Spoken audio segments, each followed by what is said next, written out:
Project Sapient is a podcast meant to engage our brothers and sisters in the law enforcement and military communities in conversations that we all know we need to have. All opinions you hear are our own, and they are protected by the First Amendment of the United States Constitution. They are in no way reflect or are meant to reflect the opinion of any specific agency, officer, or service member. Some opinions may be controversial. Listener discretion is advised. Enjoy.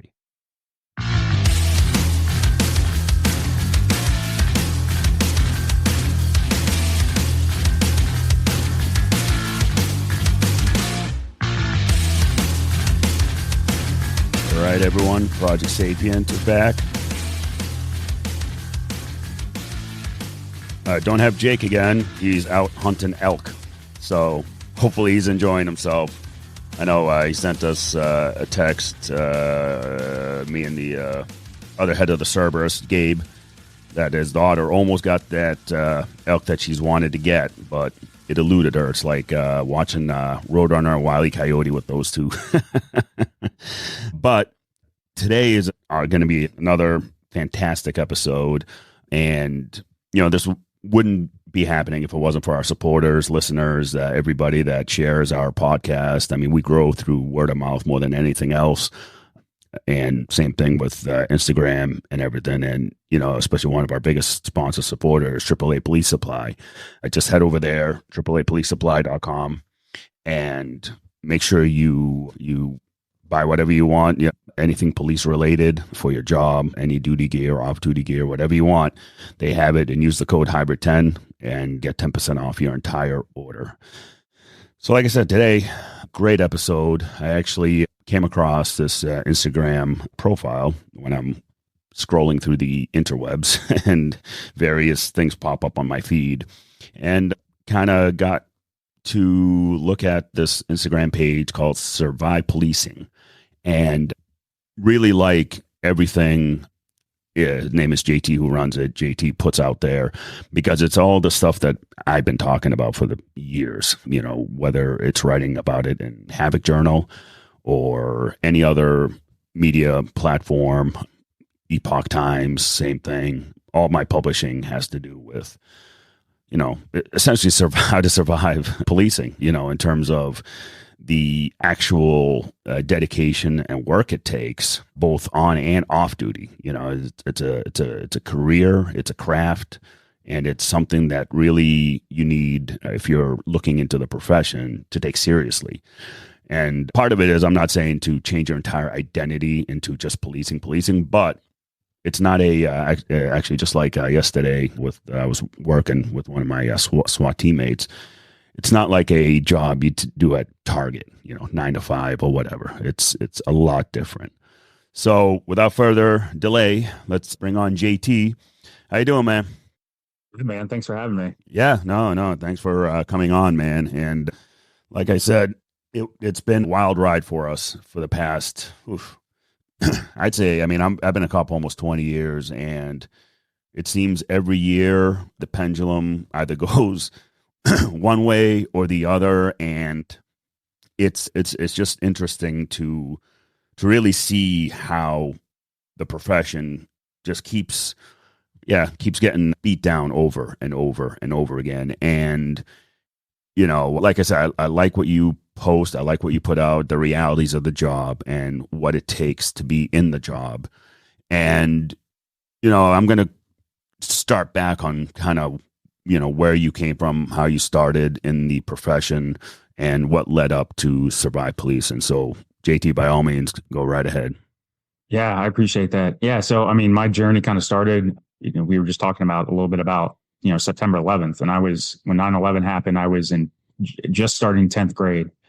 And again, I kind of look back at that as like the first real significant event that I kind of witnessed as a teenager that kind of opened my eyes to what the world is about. But, you know, my grandfather was a police officer for essentially his entire life. He spent 27 years in Washington, D.C. as a police officer, ended up leaving. You know, he was working back in the 50s, 60s, 70s, had a lot of significant incidents happen back then, you know, with the race riots. And he ended up leaving law enforcement, bought a farm and became a cattle rancher for about 8 years, and then ended up going back to law enforcement, became a chief of police down in a small town in Virginia for another 8 years or so. So growing up, again, I didn't really have any, I didn't really think I'd be in law enforcement, but once I started getting to that age, 17, 18 years old, I didn't really know what to do. But the one thing I knew was I saw my grandfather living pretty well for a lot of years, and he certainly worked for it. But, it was one of those things that probably a lot of us look at when we're looking at law enforcement is like the job security, right? And, my grandfather, he's been retired for many, many years. He still alive, just turned 97 last month, and still kicking. Yeah. But, I just I was trying to figure out what I wanted to do, ended up going to college, was going to study and try to do something in business. That was kind of one of my passions, but again, had no idea what to do. And so I graduated high school in 2004, kind of right in the heart of when, the last 20 years of war were kind of kicking off. And honestly, at that point, I hated college. I was absolutely bored out of my mind, and I just wanted to kind of belong to something. So I ended up going to the military. I went the Air Force route for a couple of different reasons. One, I get seasick, so the Navy was kind of out, even though all of my family went through the Navy. The Marine Corps was actually my first pick, and I had some interesting experiences with a recruiter and some guys that I kind of met that honestly, it just kind of turned me off. In the Air Force, one of the things that they kind of offered was, I had finished almost 2 years in college, and one of the things my parents were very emphasized highly was finishing, a college degree. And the Air Force kind of gave me that opportunity to say, hey, like, they were the one branch that said, hey, if you want to do it, you can do it. So ended up enlisting when I was 20 years old, spent 4 years active duty in the Air Force, pretty, insignificant kind of time, just served my duty, got out, and I was a military police officer in the Air Force. And then I got out, wanted to go into civilian law enforcement. That was my whole goal. Ended up going to the police academy in 2011, spent 10 years with a large county agency in the state of Maryland. Worked patrol, was a field training officer pretty early on, got selected for 2 different specialized units. One was a uniform street crimes unit. The next was a plainclothes covert surveillance unit, and ended up going through quite a bit of personal trauma, family issues, and ended up finding my way out of law enforcement back in 2021. Again, following kind of George Floyd, 2020, personal things, and then getting an opportunity outside of law enforcement that I just felt like I couldn't pass up. So I've been in the private sector ever since. And I've dabbled in the idea of going back to law enforcement. Again, I have close relationships with, still to this day, working with law enforcement. But, back in 2021, based on kind of a lot of the things that I saw near the end of my career, a lot of the things that I had dealt with personally, I knew I wanted to give back somehow to the community. I knew that some of the things that I was told coming in, I just found were just bullshit, Yeah. There was a lot of cold, hard truths that I learned over my career that I felt like wasn't being shared. And so Survive Policing honestly was just kind of a way to somehow give back to the community. I didn't really know what that meant, but at the same time, I was also learning a lot about marketing. Again, like back to my kind of passion for business back when I was younger. I always had this passion for entrepreneurship, and I wanted to kind of start a business one day, whatever it was. I didn't know what to do, but near the end of my police career, I also started kind of stumbled into the world of digital marketing and social media and stuff like that. And I said, I actually started doing some freelance work for clients, and I was never big into social media, but I knew that at the time, like I had to kind of understand it to really make this something significant on the side. And so I started an Instagram account, called it Survive Policing kind of on a whim, and just started posting. And for about the first year or so, it just was posting honestly like kind of generic type of stuff. And soon after, I started getting a lot of messages from people, obviously like active police officers that were just sharing their experiences, kind of asking me questions, right? I was kind of like a faceless Instagram account, but they're coming to me asking me questions and kind of sharing their concerns and like telling me kind of the types, the bullshit that they're seeing on the job and how to deal with it. Right. Yeah. And so I realized that whatever I was kind of posting was resonating with people. And so then I just kind of really went out there and started posting as raw thoughts as I could. Right. And the messages just, I don't want to exaggerate, but like I would get hundreds of messages. And at the time I maybe had, I don't know, a couple thousand followers, but it was resonating. And I think what resonated most was I was saying things that I think a lot of people thought, but just couldn't say. Again, whether it was because of backlash from their own agency, just, not wanting to put a spotlight on themselves. Completely understandable. And now, I'm kind of on the other side in the private sector at that point, and I can say these things. And so I just kind of leaned into that. And once I kind of realized that, like, what I was saying and my own thoughts and kind of beliefs, although I think somewhat unique, obviously, I think we all have unique experiences and thoughts on things, something about it was clicking with people. And so I just leaned in and kept going, posting every day. And, we're at over 3 years now with Survive Policing. It's been growing. I have added some training components. And then also, was fortunate enough to join the Police Post team back in December at Police Post on Instagram, probably the biggest law enforcement Instagram page there is. Yeah. And to join their team and kind of, we're growing there too. So that's kind of been my journey. Again, really just saw that the community was sharing a lot of the same thoughts and experiences that I saw. And I really wanted to do my part to kind of peel that blindfold off of people, especially young officers and officers that may be thinking about getting into law enforcement, and not deter anybody. Because again, I love law enforcement. I've told people before, what I got to do in law enforcement, I don't think I'll ever do anything as fun as that. Yeah. But there's realities of it, and there's sacrifices that are made no matter who you are and how long you're in it. And we need to talk about those. Yep. I think similar to the military, right? Like we don't have that open discussion with each other. No one's going to do it for us. Yeah. The leadership's not going to do it. Society's not going to do it. Politicians aren't going to do it. We have to do it for ourselves and for each other. Yeah. I've always said kind of one of the biggest mistakes law enforcement does, administration does, is they don't talk about these things. They don't talk about, let's say, for example, an excessive use of force, right? Yes, bad all day long, whatever. But what they don't mention is that same officer in that same day dealt with an infant death, right? Yet he still had to go out there, do the job, and, pulled a car over, a random stop sign violation, whatever it might be. Yet that trauma, right, that he just dealt with was never addressed, right? Was never like, hey, dude, take a couple hours, go relax, like, stay in the station, whatever, whatever you want to do. But that's what they don't talk about when something goes wrong, right?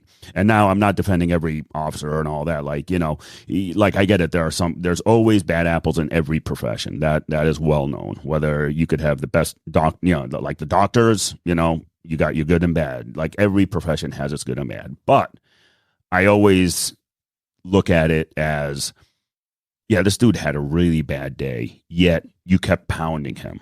Call after call after call. And you're talking like I come, where I work is a pretty good size, medium city, size city in Massachusetts.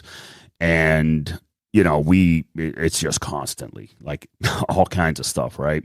And again, like I said, the administration does not talk about those things enough, where, yes, my officers deal with these types of things all the time. And, advocating for, hiring a lot more police officers. That way we're able to, give a cop a week off if needed, without having them to burn their vacation time, sick time, whatever it might be.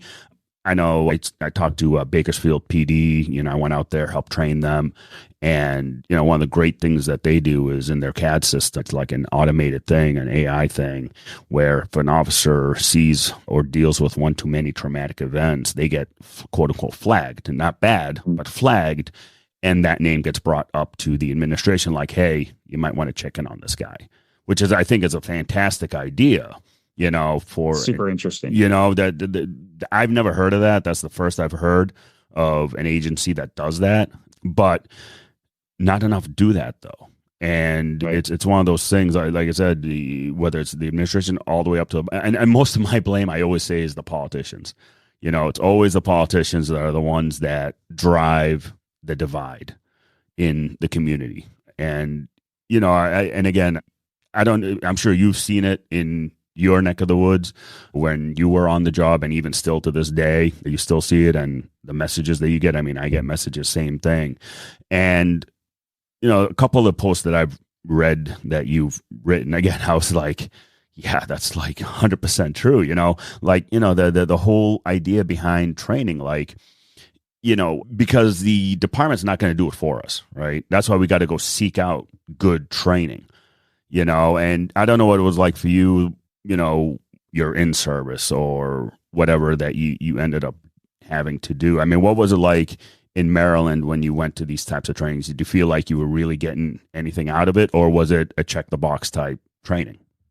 So many great points. I mean, again, just going back to your original point about the difficulty of the job itself, like I always said that, like, if I ever wrote a book about the job, I would probably title it Impossible Perfection. Yeah. Because that's kind of the phrase I was like, oh yeah, like, again, we're, as police officers, you're expected to be perfect, and it's impossible to be perfect. Yeah. It's just not, and it's a great point about just, I wish as a profession, we tried out more things like you were just talking about, like flagging, like, look, if you've experienced, 4 traumatic incidents today, like, maybe we should give you a break. Right.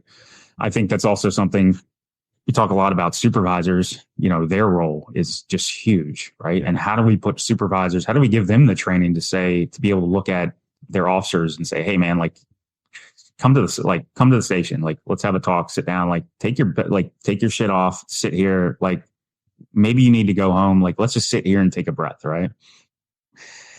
But, in terms of training, I always felt that, and I think I was fortunate. The agency I was with actually had some very good in-house training.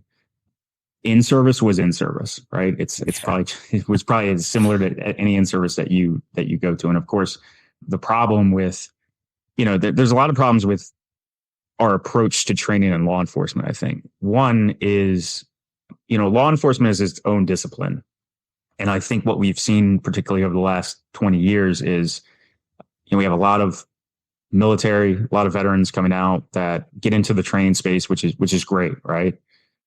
One of the problems is that, again, I think there's not a lot of, we don't respect the law enforcement profession as its own discipline enough. There's obviously certain things that we can take from the military, from other disciplines, but, working the road, going out on the street, doing the job, roadside investigations, street side investigations, looking for bad guys, like, that's its own thing. Yeah. And we can take tactics from the military. We can take strategies and different lessons from the military or other, professions. But again, we have to develop law enforcement as its own discipline. And I feel like that's where we fail a lot. I also think that by far, the best training that cops can get is actually doing the work, doing cop work, being on the street. There is no substitute for that. You go through the police academy, and again, I think we all accept the fact that the police academy can provide you a foundation for what the job is about. And again, there's certain things that in the police academy we can actually learn really well, right? We can be effective in teaching report writing and case law and constitutional law, but there is no substitute for getting out there. And then we transition to field training, right? And field training, in my experience, was, I think we did 16 weeks of field training, which is I feel like a good amount of time, but honestly, it's probably not enough, right? And the level of field trainers out there is questionable for some legitimate reasons, right? Like, I was essentially voluntold to be a field trainer 3 years on with my department. Now, luckily, I had some experience and, military experience, some law enforcement experience. I had a lot of life experience too. So I think I ended up being a pretty good field trainer. And I was also passionate about it, which is important. Yeah. But, if we're sending guys out that have been on 1, 2, 3 years to then train the next crop of guys, like, that's just not going to work. No. It's not sustainable. No.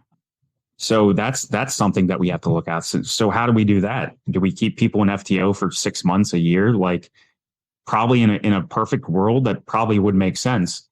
The challenge with that is just logistics, but also the fact that, like, again, if you're going to be riding solo, which, when I was on patrol, we rode solo. Yeah. You have to get out there and do it. It's the only way to learn. It's the only way to develop that intuition, the decision making, just the ability to go out there and actually handle the day-to-day of the job. Yeah.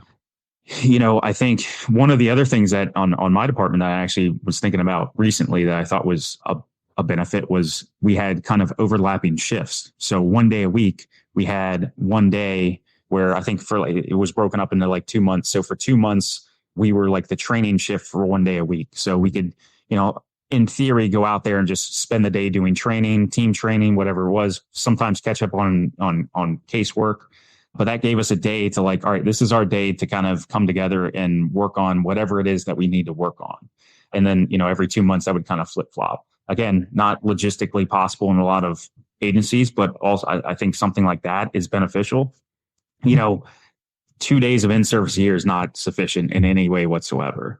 I also, on the other hand, again, I think when we get a lot of the law enforcement profession gets a lot of feedback from the military side, right? And and I think, I've heard this a few times from like Jocko, where, he's talked about, the cops need to be training like 50% of the time. Well, that's completely impractical. And it's, all respect to him, but that's just a complete lack of understanding of what the profession is. And also, again, maybe the most important point is a lack of understanding of what, again, back to the point of the best training you can get as a cop is doing the cop work. It's not going to the academy and clearing rooms all day. Like, that's great. But if you're going to be great at the things we talk about, the avoiding the excessive use of force, dealing with the traumatic events back to back to back, going out there and still being effective, looking for bad guys, locking them up, doing it in a way that's legally effective and efficient. The only way to do that is on the road and on the street. Yeah. So then where does that get us, right? Well, I think it's two things. One, resources, like taking away money from law enforcement agencies is the worst thing you can do, because that means you're not hiring enough people that can then work the road, so other people then can go spend their more time training, right? Whether it's 1 day a week, 2 days a week. Hey, if every cop was able to train half their week, we'd have a whole different profession, I think. Oh yeah, agreed. But find one agency in America that can handle that, and I'll buy you a drink, because it doesn't happen. Yeah. And then, and one of the, also one of the reasons I started Survive Policing and us at Police Post have really been emphasizing what we can do in terms of the training side is, following, we talked about earlier, like how things change so often, the ups and downs, right? You talk to guys that worked in the 90s, and they talk about Rodney King. And then, out here in Maryland, we obviously had Michael Brown. And then I think it was 2 years later out here in Maryland, we had Freddie Gray. Yeah. And Freddie Gray happened. And I remember I was actually training a rookie, and we came into work and we were sitting there, we were watching kind of the riots unfold on our MDT, sitting there at work and just being like, that's going on, 30, 40 miles north of us. And we're just like, damn. Yeah. And from that moment, things changed. And then when George Floyd happened, things exponentially changed even greater. Right. So what happened then, and I'm sure, some guys that left after that too, was they were just like, I'm done, and when guys leave earlier than they either wanted to or expected to, their experience goes with them. That knowledge is gone. Yeah. So, the big question is, how do we retain that experience and that knowledge? Because there's no book that we can give the cops to say, hey, like, this is what you need to learn, right? You have to have that experience. And so much of it is just indescribable in terms of how, veteran, when we talk about like a rookie cop, right? Like, it's almost, they can't even see straight because there's so much going on, right? Whereas if you compare that to a veteran officer who can actively observe everything around him, pick out the people that are actually suspicious, be able to articulate that when they go to a report and say, hey, this is why I stopped that person, and have the reputation or the experience to make that credible, right? Yeah. Those are the things that just can't be taught in a police academy. They can't be taught by going to the range once a week. Like, those are things that you have to teach. And so maybe I'm also almost talking myself into the idea of like having a kind of a long-term field training program where it's like, once a week, your supervisor rides with you. You know what I mean? Like, again, certain idea. There's no easy answer. I think at the end of the day, it's about retaining great officers. Yeah. And putting people in a position to learn from them, but also understanding, like, when we talk about, oh, well, cops need more training. Well, most people that say that don't know exactly what that means. They think that, you ask them further follow-up questions, they don't actually know what type of training they need. And I think that's extremely important to note. Yeah. There's a lot of things a lot of the things I talk about because I'm really passionate about it is, behavior assessments, right? Like assessing behavior, understanding, when the whole job is kind of based on this idea of reasonable suspicion, right? Most people, there's a great video recently, I don't know if you saw it, but, and great as in really bad, but the officer gets out and, the two officers get out and they stop a father and a son who are walking, I think it's 5:30 in the morning. And the officer gets out and stops them. And the father's like, why are you stopping me? And there's kind of this back and forth about the officer saying, well, it's you're out here walking really early. It's suspicious. And the father's like, well, why is that suspicious? I think he also mentions like his son has autism, which if anyone has any experience with that, there's good reasons why you would take that child out before before the sun comes up, before, a lot of activity is going on to have that walk. Yeah. And you kind of hear like the officer going through his mind of like, yeah, well, it's not suspicious. Well, it's kind of weird though. And you can even see like he's already lost because he's not unable to formulate and articulate in his own mind why this is suspicious. He's just jumping out and saying, hey, like, stop here. And the whole situation goes away that it shouldn't have gone. Yeah. Those are basics, right? The basics of reasonable, articulable suspicion. It's so basic. You probably learn it in day one of the academy, but we're at a point where we have officers out there that can't tell you what suspicion means. And they can't tell you what observations they're seeing and articulating them to say, hey, like, this is why this is suspicious. And those are, at the end of the day, that's all we do as cops. Yeah. And going back to like the difference between a rookie officer and an experienced officer, that's something that you learn and they can do without thinking about it. Yeah. But we have to like start that process way earlier and get cops to the point where like they know what suspicious behavior is. Yeah. So when they make that stop and things go wrong or things escalate to the point where force is used, they can articulate it, and they can articulate it in a way that's credible and is substantiated, not just saying, hey, I got out, I thought this person, it was odd that they were walking around the alleyway. Well, why? Yeah. And then what happened? Well, we threw him on the ground because he wouldn't give us his ID. All right. Well, now you have to explain yourself. Yeah. And if you can't explain yourself, you've lost already. Yeah, exactly. And so it's funny you say that. When I was at FTO, now I'm a sergeant at my PD. I've been a sergeant for like 3 years now. So, I spent most of my time patrol, plainclothes, detectives, federal task force with the DEA. So, when I went back to the PD after I did my stint with DEA, it, became a sergeant and everything. And I really got to see how, like you said, unable to really articulate why they did what they did, right? And so, without giving too many specifics, recently we came, dealt with the situation. By the time I showed up, the officers were pat for skin, people, whatever. It was like an attempted B&E to a motor vehicle type thing. And so, I was good with it all. Like, oh, okay, they're doing their thing and just making sure the guys are good to go and all that. And, go back and, so I, hey, what's going on? So what is it that you had? And they had it, but they weren't able to say it, right? Like you said, they had all the behaviors, like they just couldn't put it together on paper. And that's, like you said, the veteran officer is able to do that really easily, where they're like, oh yeah. And these observations a veteran officer makes in split seconds, like boom, boom, boom, sees all that. So going back when I was a FTO, I used to make officers, the recruits, go and walk the city center. And I told them, I want you to talk to every single individual in the center. Like, I don't care who.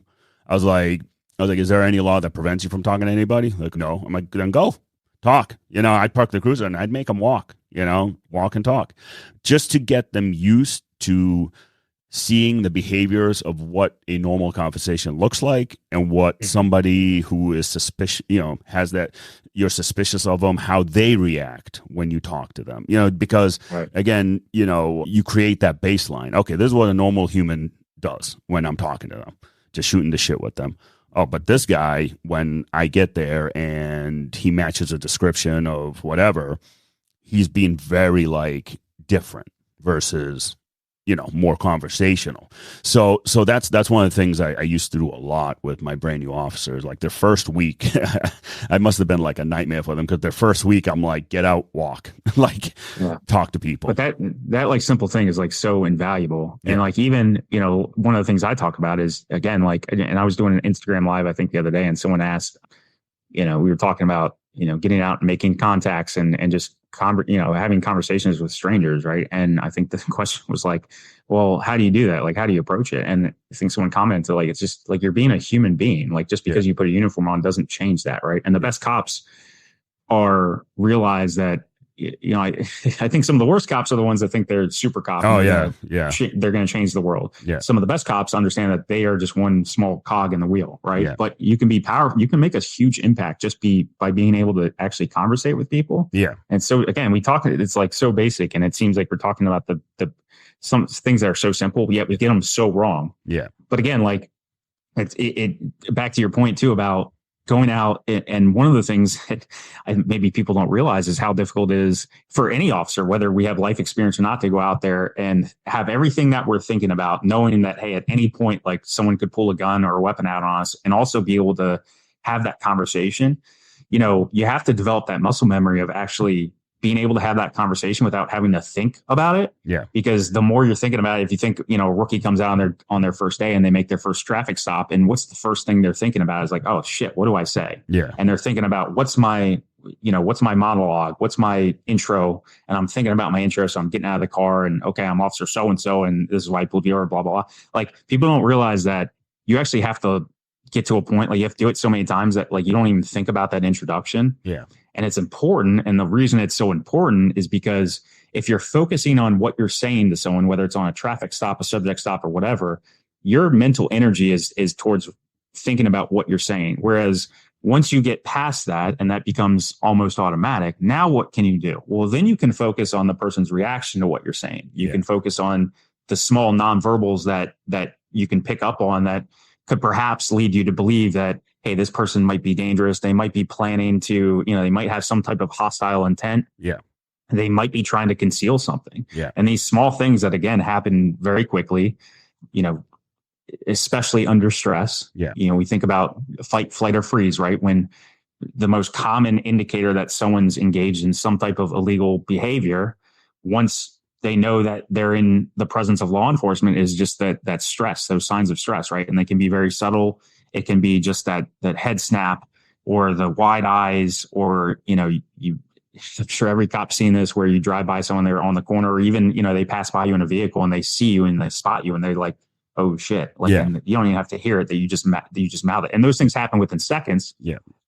Being able to do that is so critical, because those are the things that you pick up on to then, once you become experienced with this, you can distinguish between, all right, this is actually abnormal or suspicious behavior, compared to the baseline, which is, all right, this is just normal. Yeah. And if we don't teach those basics and we don't get that experience into our officers, they're going to make mistakes. And the first mistake is pulling over someone that has no suspicious nature to them. They're not engaged in illegal activity. They may be displaying normal nervous behavior, as anyone would when they're pulled over, but they're not displaying the behaviors that would then lead to that reasonable suspicion to keep investigating further, because you think that there's actually something else going on. And so, I mean, how many use of force situations do we see that turn bad because the officer kept going when they should have just said, hey, like, this is not, I don't have anything here. Like, this person might be an asshole. They might be showing subtle signs of nervousness, but there's nothing that's actually leading to suspiciousness.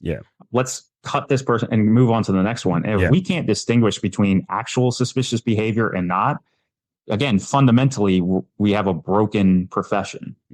And again, what police academy teaches what actual suspicious behavior is? I don't remember that. I had to learn that on the street. And a lot of that, again, sometimes it's because a few reasons. One, because it's the only way you can do it is learn on the street, because you have to be able to observe that behavior. The other thing is, going back to the training piece too, which is also something to keep in mind, is who and how are we placing people in those training positions, right? In the police academy, when I went to the police academy, it was probably split down the middle. We had some officers that, like, we knew that, like, these guys were legit. They spent 20 years in the busiest areas and they knew what they were talking about. But then you had others. And, as I went through my career, there's people that I went to the police academy with that were spent a few years on the road and then went back to teach at the academy. And, in some cases, those were not the people you want to be teaching. And one of the problems there, one of the challenges is, at least like in my case, At no point did I ever have any interest. Now I love training. I love teaching. However, I was not giving up what I was doing to go teach at the academy. Yeah. I wasn't giving up doing the actual job for real to then go teach it because I was loving it. Yeah. And so if you have these guys that like probably in a lot of police academies, unless they're forced, if they're loving the job and doing it as well as we want them to, they're probably not going to like volunteer to then just give it up and go back to the academy. So you're getting instructors in a lot of cases that probably aren't the best to be there. Yeah. That's a challenge to deal with. But, we have to, at some point, it seems like the profession developed into such a complex profession, but we still pay the same and we expect the same, I guess, level of person to enter the profession. Yeah. But it's extremely complex. I mean, we talk about human, we're talking about sociological things. We're talking about human psychology, human behavior. These are things that like most people in general don't understand. Yeah. And now we expect police officers to understand it without teaching them how to do it and paying them very little to figure it out. Yeah. On top of that, we add all the traumatic experiences and we don't help them deal with that. Well, now we have a profession where we have a lot of broken people that can't handle it. And no fault of their own. We don't give them the resources to do it. And then we wonder why there's these situations that go bad when force isn't utilized correctly. Are we even teaching people the right force to use? Right? Yeah. These are very new concepts. People don't understand this, that like, even the explosion of martial arts over the past 30 years, like actual combatives, effective combatives really didn't even enter the law enforcement space until probably the last 5 to 10 years, maybe. Which now it's getting a lot better. I laugh about that because I've always I grew up in the martial arts since I was 5 years old, and what's funny to me is when I first got on the job in 2007, after 8 years in the Army, I was told that what I learn in the martial arts are not. How was it worded? Oh, it's not certified by the state. Therefore, it's illegal for me to use. And I'm like, all right, I want you to really do an armbar takedown on me, and I'll show you how ineffective it is. It was the funniest conversation I had with the admin, right? And I'm like, so you expect me to yell at someone to get back with my baton and what? Try to take him into custody or what do you think? And so me, I laugh at the explosion of combatives and martial arts in the law enforcement space, because to me, I'm like to me, it's serious enough that it's also a joke to me. I'm like, this should have been a no-brainer. Freaking entire time. We should have been ahead of it. And again, now we're at a point where, I think probably more than ever, more cops are training, but more people are training. Yeah. So as the skill level of cops grows, great. The skill level of everyone grows. And now we're, in 10 years, you have kids now that are growing up in legitimate, martial arts, jiu-jitsu, Muay Thai, stuff like that. And they're going to be problems. I mean, you see, if you've, anyone that's followed even just the UFC over the last 30 years, like, it's gone through several transformations where even the kind of what you would consider the greatest fighters of all time 20 years ago, they would get destroyed by the fighters that are coming up now, because these kids they're starting their martial arts journey young, and they're getting to a point where they're in their early 20s, and the previous generation. I mean, some of my favorite fighters like a Matt Hughes, a Chuck Liddell, those types of guys, they wouldn't make it. They might not even make it past the prelims. And I say that with all respect, but it's just like, we're talking about that type of evolution. We have to talk about it in law enforcement because that's what we're dealing with. We don't get to if we're not at the standard, we don't just we don't just get to the standard and then all right, we're good. No, what we're dealing with on the street only gets worse. It only gets more violent. It only gets more, now again with cell phones, and we haven't even talked about body cams, right?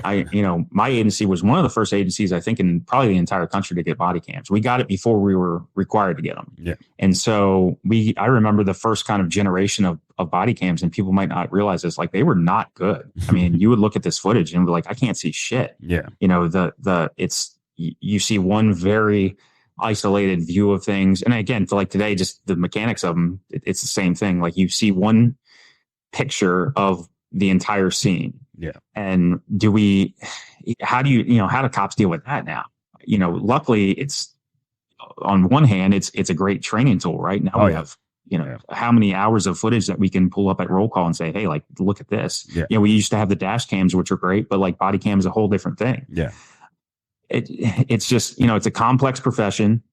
We have to treat it like we have to treat ourselves as professionals. We have to treat it like the profession and treat it with the respect that it deserves. Yeah. And until we do that, we're going to recruit the wrong people. We're not going to retain the right people. Yeah. And we're going to deal with situations that, for better or worse, whether we could dissect every significant in custody death of the last 10 years, they're going to be all over the place, right? Yeah. We are always going to deal with criticism one way or another. There's always going to be situations that aren't handled correctly, but until we even get to the point where we're at least getting it right. And again, with all that said, right, out of the millions and millions of interactions that police officers have, every year, a vast majority of them end with no use of force. Oh yeah. Right? We're actually at a point where like the statistics are so minimal, it's almost silly that we're even talking about it. Yeah. But back to the point, like we have to be perfect. Yeah. Like that's the expectation. So we have to get as close to perfect as possible.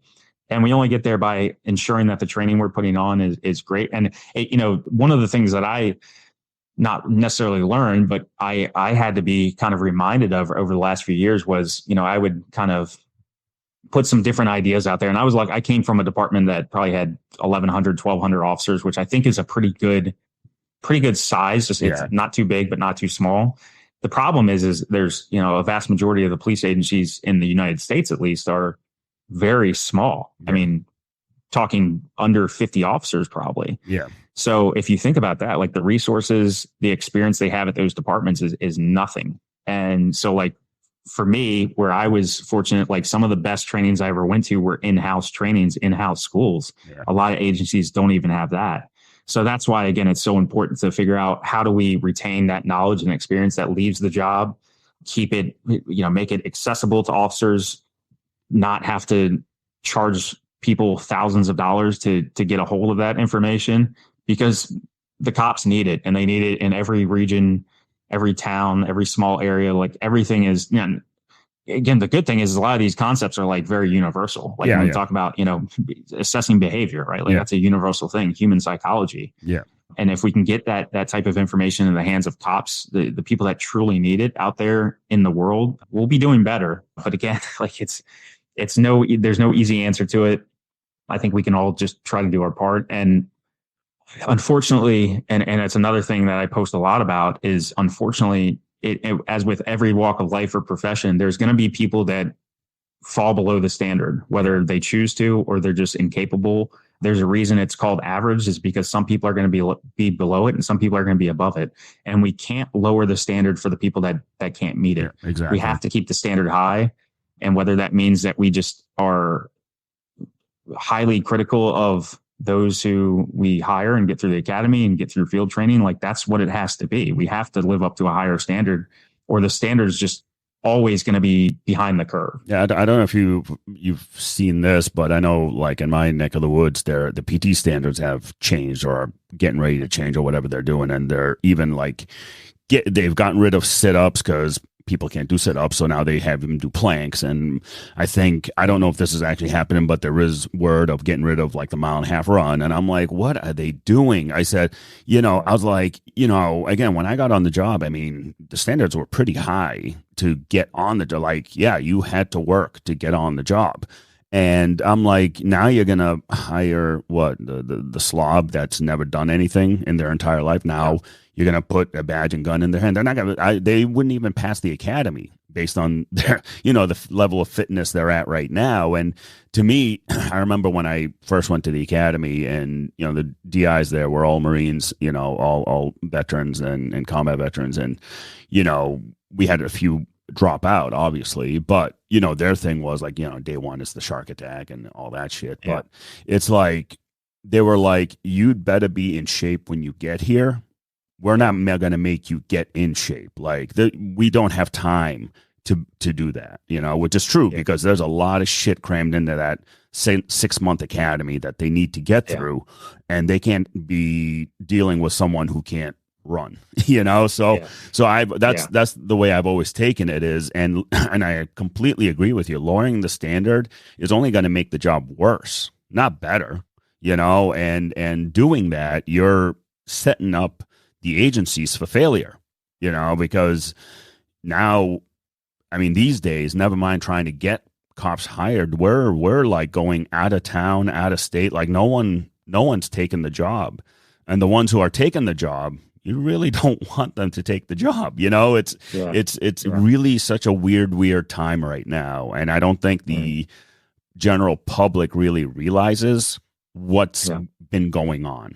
And again, I mean, I put it on the admin to actually talk about it. You know, there's so many nuances, I think, especially when we hear the opinions of either anyone outside of the profession. Like, again, we were just talking about how it's important for, you know, young officers to just be comfortable with like talking to somebody, so then they can put their focus on like just observing them. Right. Same thing with fitness. Like if someone's not in the physical shape they need to be in, now their focus is on that. Now their focus is on one.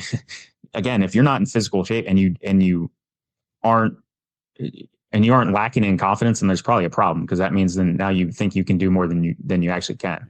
Well, they'll say my adrenaline will help me. Like, no, that's not the way adrenaline works. That's something like someone that's never been in an actual fight will say, right? Like, exactly. And again, like the good thing is now you can go to any BJJ gym in America and spend 60 seconds underneath a black belt, and you'll have your world turned upside down. Exactly. You'll understand, right? Which is what we need. But, you know, if we're focused on like, hey, like I'm not even sure if I'm, you know, just coming up to a car and you see a guy that's like, it's seriously jacked, and you're like, oh shit, I don't even know what I'm going to do with this guy. Now everything in your mind is now focused in on that, where now you can't even focus on all the other things. And if we can't get those fundamentals right, like you're saying, like we're hiring people that aren't even in shape, we're putting them in a situation that they're not going to win, because everything that they have to focus on prevents them to then focus on the things like decision making and good judgment, to where we can't even get to that point. And I think a lot of when we see a lot of the opinions on law enforcement and what's required or who we should be hiring, it's just a complete disconnect on the nuance of the job, and even those small things that we just expect people. And I mean, here's a good point, right? And it's not even a topic we got into yet, maybe on like another episode, but when we think about like active assailant, active shooter situations, right? I do quite a bit of active shooter training for civilians, for the corporate world. And the no vice level of understanding of situation like that would probably stun people, right? But look at the world. As human beings, our level of situational awareness is about nothing. It's about zero, right? In general. Whereas cops, we have to be situationally aware, right? And, you know, if as police officers, we're not situationally aware, we can get hurt, we can get killed, we can get other people hurt or killed. But, you know, that disconnect where it goes to the old adage, like, you ever heard someone like, well, why didn't you just shoot him in the leg? Well, that comes from a complete, you know, that's just from space of so much ignorance that it's almost not even worth having the conversation, because they're not even at base level, right? They don't understand how wrong and how like how inaccurate that idea even is. So we have to, as a profession, like we have to teach the public of like, hey, like the reason I don't shoot the person in the leg is because of this, obviously, or the reason that we need officers that are fit is because if they're focused on, you know, questioning themselves whether or not they can handle this subject, like they're going to make decisions based on that thought, right? Like even the case of, hey, you know, you pull someone over and they have a warrant. I'm just using it as like hypothetical. You pull them over and they have a warrant and they're like jacked, and you know, like if I go to pull this guy out of the car, it's going to be an all-on fight, and I'm probably going to lose. Is that like that goes through your decision making, whether or not it's conscious or not. So, you know, obviously we need to have good guys that are capable of dealing with bad guys. But the conversation, like we have to own the conversation and teach the public. And again, that starts from the top, right? That's when you see these leaders that just like they throw their officers under the bus, and it's completely ridiculous when, you know, we haven't even explained to the public why we did certain things. it's, and if you're going to get into this job too, you have to be prepared to live up to the standard. Back to kind of my point, which I kind of lost my train of thought there, but the public does not, the police officers would probably be stunned at the level of ignorance the public has in terms of what they do and why they do it. Yeah, 100%. It's just, when they see responses to certain things, and again, when we do them right, we have to explain why we did certain things. When we do them wrong, then we have to even double explain what was supposed to be done and why we didn't do it. Right. Yeah. We have to own that conversation. But again, we also have to, own the conversation of, all right, if we put a physically unfit person on the road, or we put someone, allow them to become physically unfit and put them in a position to have to apprehend someone, well, things are not going to go right. No. Like if luck is not on their side, someone's going to get hurt simply because they're not in the physical shape or have the capacity to deal with that person. And then what do they resort to? They resort to things that probably aren't the best techniques. Yeah. And so we're putting people in a position to fail from the beginning. Yeah. And until we start there, the conversation is going to continue to the point where we're making bad choices and we don't really have a leg to stand on. Yeah, no, like I think when me and you first on, we could talk about this for hours. So it's like there's definitely a lot for us to dissect through these conversations, and it's kind of like like I told you, it kind of takes it on us to amplify that voice to talk about these things and make sure people really know and understand what this profession is. It's not just a job, it's a profession. You need to have this holistic approach when it comes to training.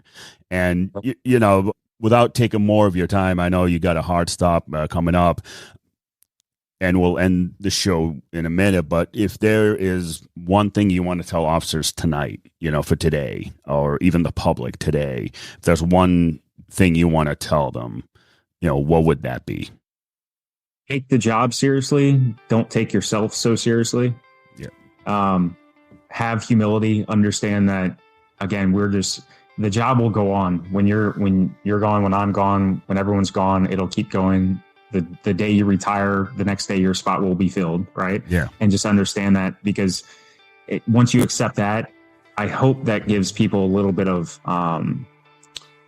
just peace of mind and understanding, it's not up to every single one of us to change the world. It's not going to happen, and that's okay. But you can make a huge impact on your neighborhood, your community, your agency, by just living up to the standard that you want to set for yourself. And for the people around you. Again, don't take yourself so seriously, because we're all going to make mistakes. We can only live up to the standard that we set and that we strive for. Yeah. But the job must be taken seriously, and that's part of that. If you take, you have to take the job seriously, because that's the only way you're going to be motivated to live up to that standard. Yeah. And just everyone has to have some level of autonomy and themselves and personal sovereignty. Take some pride in yourself, in your job, in your reputation, in your day to day. Be prideful in just putting the uniform on and wearing it the way it should be worn, and going out there and mastering the basics. Those things matter. And when you leave the job, whether it's in 5, 25, 35 years, I would hope that everyone that gets through this career looks back and is proud of what they accomplished. And if you're kind of sitting around not doing anything, you're kind of floundering, just think about that. Think about what you want to do in 10, 15 years. And do you want to look back and be proud of the work you did, the cases you worked, the bad guys you took off the street, or you just want to, look back and see that you tried to sit in a parking lot all day? There's other things you can do with similar or better money and a lot less stress. So if you're going to do the job, just do it correctly, because I think if you don't, a lot of people will get out of this profession and just kind of have a somber feeling about it when they look back. But yeah, just, take it seriously, have some humility, and just have a standard and live up to it. Yeah. What a great way to end, man. I've always been the type to say, and this comes back from my commander when I was in Iraq. I'm my battalion commander, and he always said, and this is us young 20, 21-year-olds, 19, 20, 21-year-olds, and he would say to us, during battalion meetings, his uplifting talks with us, he would tell us, like, what legacy are you going to leave behind? What are you going to want to be remembered for? What are you going to look back? And when you're 60 years old, and are you going to look back on your time and think it was a waste, or you actually had a positive impact? So, man, that's a great way to end it, JT. If you want to hang out for a minute, dude, I'm just going to do a quick outro, and we'll talk offline real quick. Sounds good. Thank you. Yep. Man, what a great episode. I hope everyone enjoys it. I hope everyone really takes to heart what JT just said there, and even throughout the entire episode. Make sure you follow him on Instagram. I'll put up all the show notes for you guys to go and follow and share all this stuff, because it's really, really important stuff. But in the meantime, stay safe, stay sapient.